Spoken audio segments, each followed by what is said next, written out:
Alors, bonjour. Donc, on commence à t'habituer un petit peu avec les cours en ligne. Donc, tu sais que ça te prend ton cahier de notes de cours ouvert à la page sur le deuxième cours des nombres entiers, où est-ce qu'on avait écrit addition. Et ça va te prendre aussi un crayon à mine et peut-être un surligneur si tu aimes ça, aller noter des petites choses là, importantes pour toi. Donc, on commence tout de suite. Donc, aujourd'hui, ce qu'on va voir, c'est l'addition des nombres entiers. C'est un cours super important. Très important parce que ces notions-là vont revenir tout au long de l'année. Donc, quand on va voir les nombres décimaux, bien, des décimaux, il peut en avoir des négatifs, puis il peut en avoir des positifs aussi, puis on peut les additionner ensemble. Quand on va voir les fractions, c'est la même chose. On peut avoir des fractions négatives. Donc, ça veut dire que si tu as de la difficulté avec l'addition, tu vas avoir de la misère jusqu'à la fin de l'année. Donc, ça veut dire que tout de suite, il faut s'attaquer à ça. Si tu as de la misère en classe, je veux que tu me le dises, je vais avoir du temps pour t'aider, c'est important. Et en classe, je vais vous donner des petits trucs aussi. Je pense même faire une vidéo là-dessus, sur les choses que tu peux faire pour te pratiquer à la maison si tu as de la misère avec tes additions de nombres négatifs, addition, soustraction, multiplication.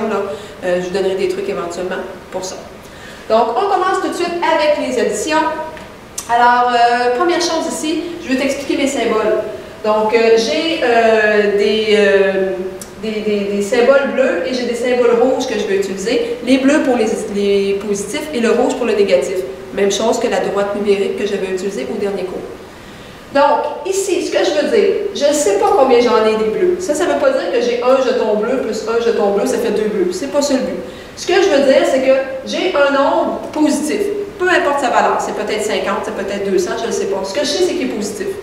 Donc, si j'ai un nombre qui est positif, que je l'additionne à un autre positif, la question que je veux qu'on se pose, est-ce que ma réponse va être positive ou si ma réponse va être négative? C'est juste ça pour l'instant que je vais me poser comme question. Alors, j'additionne deux nombres positifs. Est-ce que la réponse est positive ou négative? Bon, celle-là, je pense que c'est pas trop compliqué. C'est ce qu'on fait depuis le début de l'année. Ça va me donner un nombre positif. Moi, j'aime beaucoup ça, puis c'est de cette façon-là qu'on va le voir aussi tantôt, voir ça un peu comme des équipes. Tu sais, je vais avoir des équipes de bleu, puis je vais avoir des équipes de rouge, puis ils vont se battre un contre l'autre, comme une guerre ou comme un match sportif, OK? Donc, ça veut dire que ici, j'ai juste des joueurs bleus ou j'ai juste des guerriers bleus, bien, c'est sûr qu'ils vont gagner. Donc, ils vont gagner, la réponse, ça va être positive. Donc, si j'additionne le petit exemple qui est là, très facile, 5 plus 3, ça fait 8 tout simplement. Bon, on va aller voir maintenant les négatifs. On va commencer à compliquer ça un petit peu. Donc, ici, j'ai un nombre négatif. Je ne sais pas combien il vaut, mais je veux l'additionner à un autre nombre négatif. La question que je veux qu'on se pose, est-ce que la réponse va être positive ou si la réponse va être négative? Donc, pense un petit peu. Tu empruntes de l'argent une journée et le lendemain, tu réempruntes de l'argent. Est-ce que tout d'un coup, tu es devenu riche ou si tout d'un coup, tu dois encore plus d'argent? Bien, je pense que la réponse, c'est que tu dois encore plus d'argent. Ce qui veut dire que la réponse va être négative. Donc, tu prends un nombre négatif, tu lui additionnes un autre nombre négatif, bien, ça va donner un négatif. Si on voit ça en termes de mes équipes de tantôt, tu as des guerriers ou des joueurs de l'équipe des rouges, puis tu n'as aucun joueur de l'autre équipe. Mais qui va gagner automatiquement? Les rouges vont gagner. Ce qui veut dire que ma réponse, elle va être négative. Si tu regardes avec des chiffres maintenant, moins 5 plus moins 3, bien on a dit que la réponse serait négative. On peut tout l'indiquer. Comme ça, on ne l'oublie pas. Maintenant, ce que je fais avec ces chiffres-là, bien, je devais 5 $, puis j'en emprunte encore 3. Donc, j'en dois combien maintenant des dollars? Bien, j'en dois 8. Donc, j'en dois encore plus. Ce que ça veut dire, c'est que quand tu additionnes des nombres négatifs, tu trouves ton signe en premier et les nombres, tu les additionnes. Donc, ça va te donner moins 8 à ce moment-là. Le cas un petit peu plus compliqué, c'est le dernier. Okay? C'est celui-là qu'il faut faire attention. Donc, quand je vais prendre des positifs, additionner avec des négatifs, ou le contraire. J'aurais pu mettre négatif ici plus positif. Donc, je me pose la question. J'ai des nombres négatifs que j'additionne à des nombres positifs. Est-ce que ma réponse va être positive ou ma réponse va être négative? C'est ça qu'on cherche. Bien là, la réponse, c'est « ça dépend ». Donc, ça dépend de quoi? Bien, ça va dépendre de combien tu en as dans chaque équipe. Si, admettons, dans l'équipe des bleus, tu as 12 joueurs, puis dans l'équipe des rouges, tu as 5 joueurs, bien, tes bleus, ils vont gagner. Si on va avec des plus gros chiffres, parce que c'est là que vous avez de la misère, c'est là, des fois, je rentre mes guerriers, parce qu'une équipe à 500, ça fait bizarre un peu. Mais si, admettons, il y avait une guerre et que dans l'équipe des rouges, j'ai 1000 quelques guerriers et dans l'équipe des bleus, j'ai 300 guerriers, bien, qui va gagner? Il y a des bonnes chances que mes 1000 gagnent. Donc, à ce moment-là, ma réponse serait négative. Donc, il va falloir que tu ailles voir à ce moment-là, quand tu as une addition de négatif avec positif, lequel qui en a le plus dans son équipe. Est-ce que c'était positif ou c'était négatif? Puis celui qui en a le plus, c'est lui qui va gagner. Donc, pour la réponse, donc j'additionne positif plus négatif, la réponse va être de quel signe? Ben, elle va être du signe de celui qui en a le plus. Donc, le signe de celui qui en a le plus. Je vais peut-être écrire en mots, question qu'on ne se mêle pas avec les symboles. Là. Donc, le signe de celui qui en a le plus. Donc, ça va dépendre des fois. On va aller voir les deux petits exemples avec des petits chiffres, mais après ça, tout de suite, je vous donne des gros chiffres pour que vous voyez la différence. Donc, j'ai moins 5 plus 3. Juste aller faire ça ici. On verra l'autre image tantôt. Donc, moins 5 plus 3. Ce qui veut dire que des négatifs, j'en ai 5. Donc, je me suis fait des petits jetons. Oups, on va effacer ça tout de suite. Donc, je me suis fait des petits jetons ici que je peux aller porter. 1, 2, 3, 4 et 5. Donc, moins 5. Et des positifs, j'en ai 3. 1, 2, 3. Qui en a le plus dans son équipe? Donc, tu regardes juste visuellement, tu vois qu'ici, il y en a plus. Donc, ta réponse, à ce moment-là, va être négative, parce que c'est les négatifs qui en ont le plus. Maintenant, pour savoir ça vaut combien ça, moins 5 plus 3, c'est comme si chacun de tes joueurs positifs allait contrebalancer ou neutraliser un joueur positif. Donc, ça veut dire qu'un joueur négatif, excuse. Donc, lui, il va aller s'occuper de lui. Lui, il va aller s'occuper de lui. Lui, va aller s'occuper de lui. Mais là, il me reste 3 joueurs qui sont libres. Donc, 3 joueurs qui n'ont pas de défenseur en avant d'eux ou qui n'ont pas de joueurs pour les contrer. Donc, 2 joueurs, excusez.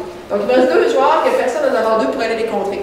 Donc, ça veut dire que ma réponse ici va être moins 2. Donc, quand tu as une question comme ça, moins 5 plus 3, je ne te demanderai pas tout le temps de te faire des jetons, là, c'est juste pour te le représenter.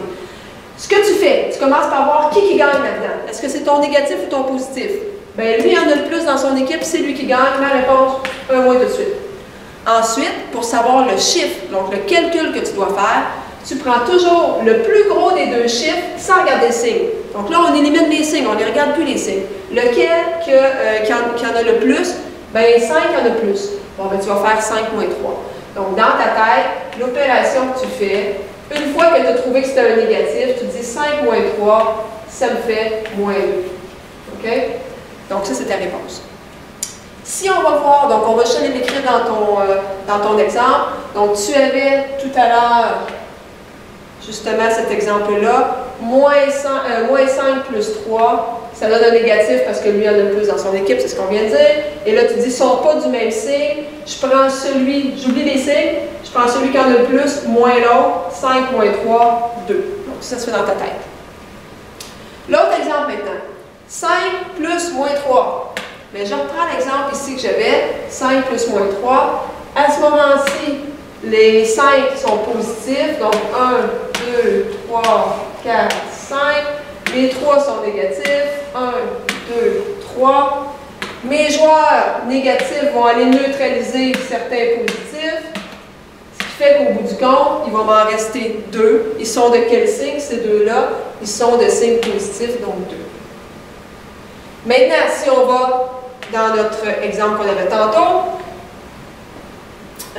si on le fait de façon dans notre tête, sans faire des petits jetons, là, bon, ben tu regardes, 5 et moins 3, lequel qui va gagner cette bataille-là? Qui en a le plus dans son équipe? C'est lui ici. Donc, le positif en a plus, ma réponse, ça va être positif. Parfait. Deuxième question, ils n'ont pas le même signe. Quand ils n'ont pas le même signe, qu'est-ce que je fais? Je fais comme si je ne tiens plus compte du signe. Je prends celui qui en a le plus, moins l'autre. 5 moins 3, 2. Sauf que dans ce cas-là, mon 2 il est positif.